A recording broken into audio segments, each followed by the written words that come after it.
Saudara-saudari yang terkasih, selamat hari Minggu untuk kita semua dan selamat memasuki Minggu Paskah yang ketiga. Di Minggu Paskah yang ketiga ini, Injil yang akan kita dengarkan diambil dari Injil Lukas bab 24 ayat 13 sampai dengan 35 tentang Yesus menampakkan diri di jalan ke Emmaus. Pada hari itu juga, dua orang dari murid-murid Yesus pergi ke sebuah kampung bernama Emmaus yang terletak kira-kira 7 mil jauhnya dari Yerusalem. Dan mereka bercakap-cakap tentang segala sesuatu yang telah terjadi. Ketika mereka sedang bercakap-cakap dan bertukar pikiran, datanglah Yesus sendiri mendekati mereka, lalu berjalan bersama-sama dengan mereka. Tetapi ada sesuatu yang menghalangi mata mereka, sehingga mereka tidak dapat mengenal Dia. Yesus berkata kepada mereka, "Apakah yang kamu percakapkan sementara kamu berjalan?" Maka berhentilah mereka dengan muka muram. Seorang dari mereka namanya Kleopas menjawabnya, "Adakah engkau satu-satunya orang asing di Yerusalem yang tidak tahu apa yang terjadi di situ pada hari-hari belakangan ini?" Katanya kepada mereka, "Apakah itu?" Jawab mereka, "Apa yang terjadi dengan Yesus orang Nazaret? Dia adalah seorang nabi yang berkuasa dalam pekerjaan dan perkataan di hadapan Allah dan di depan seluruh bangsa kami. Tetapi imam-imam kepala dan pemimpin-pemimpin kami telah menyerahkan Dia untuk dihukum mati, dan mereka telah menyalibkannya. Padahal kami dahulu mengharapkan bahwa Dialah yang datang untuk membebaskan bangsa Israel. Tetapi sementara itu telah lewat 3 hari sejak semuanya itu terjadi. Tetapi beberapa perempuan dari kalangan kami telah mengejutkan kami.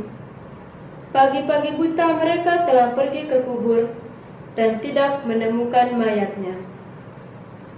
Lalu mereka datang dengan berita bahwa telah kelihatan kepada mereka malaikat-malaikat yang mengatakan bahwa Ia hidup.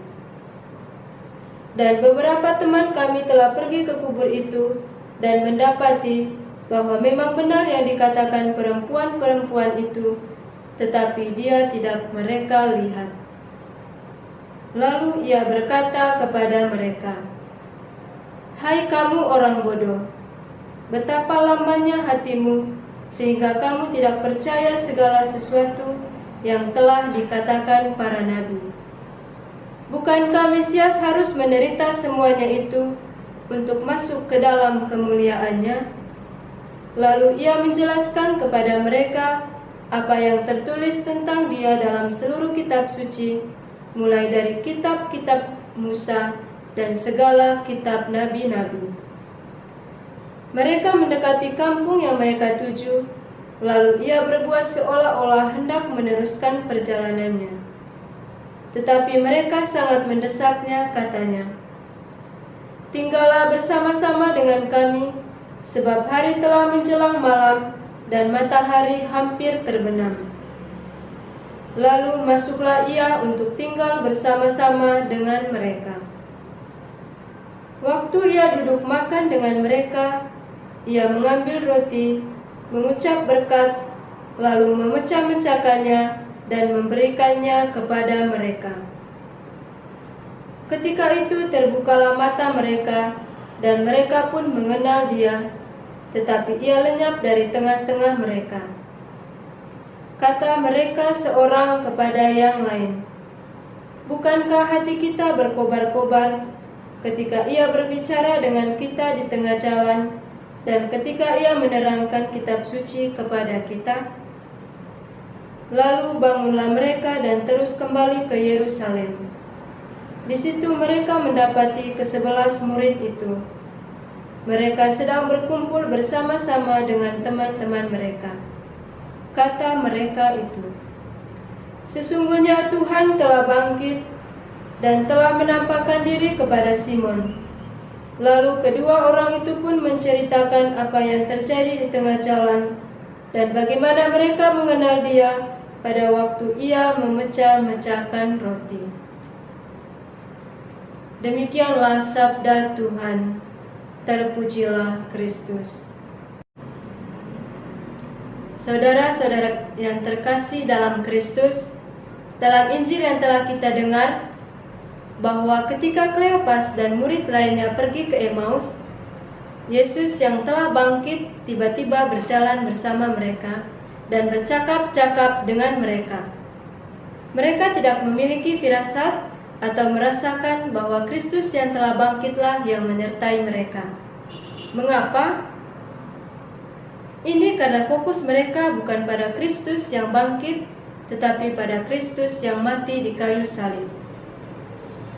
Mereka berjalan terus sampai mereka ke Emmaus, karena sudah malam, sehingga mereka mengundang Yesus untuk tinggal di rumah mereka. Dan ketika mereka berada di sebuah meja, Yesus mengambil roti, memecahkannya, mengucap berkat, dan membagikannya dengan mereka berdua. Mereka segera menyadari bahwa Yesus Kristus yang telah bangkitlah yang menyertai mereka, karena Yesus melakukan gerakan suci yang sama di hadapan mereka dan para rasul pada perjamuan terakhir di ruang atas. Saudara-saudara yang terkasih dalam Kristus, Kleopas dan murid lainnya tidak sendirian dalam keadaan sulit karena tidak segera mengenali kehadiran Yesus di tengah-tengah mereka. Karena kita juga sering bersalah karena tidak menyadari bahwa Yesus selalu hadir dalam misa kudus. Kita hanya sekedar hadir, tetapi kurang memaknai akan kehadiran Kristus dalam sakramen Maha Kudus. Dan alasan dibalik tidak mengenali Yesus di misa kudus adalah kurangnya konsentrasi dan perhatian, kurangnya minat kita dengan bacaan misa kudus, dan kegagalan kita untuk membaca kata-kata Yesus yang mengubah hidup kita, yaitu dalam kitab suci. Andai saja kita mengutamakan kehadiran kita dalam misa kudus, memusatkan perhatian kita pada apa yang dilakukan imam dalam misa kudus, dan andai saja kita mau meluangkan waktu untuk membuka dan membaca kata-kata pemberi kehidupan Yesus di dalam kitab suci setiap hari, maka kita pun akan mengetahui dan merasakan bahwa Yesus juga berjalan bersama kita dan Dia selalu siap untuk memperkenalkan dirinya kepada kita. Saudara-saudari yang terkasih dalam Tuhan, semoga sabda Tuhan yang telah kita dengar semakin menyadarkan kita bahwa Tuhan senantiasa berjalan bersama kita. Semoga amin. Salam Imagodi.